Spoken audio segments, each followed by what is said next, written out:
Gawali sunod Amen.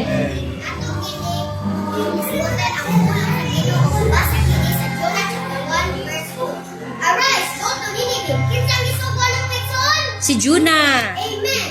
Jonah, that great city and cried against for their wickedness has come before me. Ang title ani mo ngayon, obedience. Amen. Samtang nagaani ko diri sa simbahan mga igsoon. Kakita ko mama, kauman niya ang anak. Sugo niya ang anak. Wa man ang ino iyang anak. Gihantod gibunad siya sa iyang mama. Priya sa diya ko na sige buhat ni Jonah nga gipaato siya sa Nineveh kay para ipawali sa Ginoo. Kay punog kadautan ng Nineveh mga igsoon. Amen. Mo nagpawali siya sa Nineveh kay abot ng kadautan nila sa Ginoo. Amen.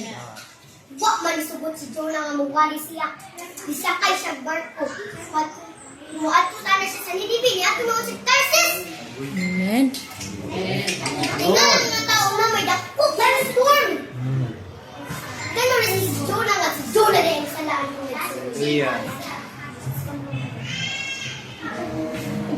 Labay si Jonah sa dagat mo. Nalumos pa siya mga son? Wala siya nalumos. Nag-prepare ang Ginoo dakot na nga isda at para hulun si Jonah. Kaulo si Jonah. Namatay ba si Jonah sa sulod sa tiyan mga son? Wala. Wala siya namatay sa sulod sa tiyan sa isda. 3 days and 3 nights. Napa siya sa sulod sa tiyan sa isda. Wapa siya nakagawas.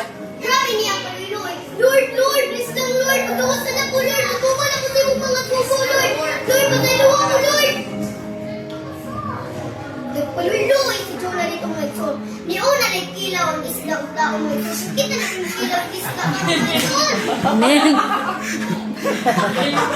So, dito na sa life mo. Natin ko ka choices. Mutuman ba ta sa pulong sa Ginoo? Or dili ba ta mutuman sa pulong sa Ginoo? Sama sa gibuhat ni Jonah. Pag dili ka mutuman sa pulong sa Ginoo, na di consequences. Magpadala ang Ginoo consequences. Amen. Pag dili ka ng isda ka Jonah na to. Amen.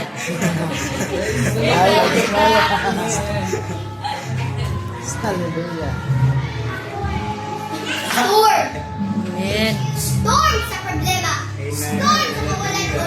Storm sa balatian. Mauna ang ipadala. Mauna ang consequences mga igsoon.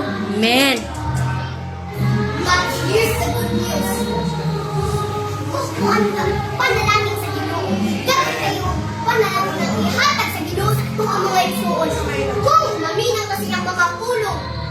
Amen? Amen. Obey God! Be a heart! Praise God. Hallelujah.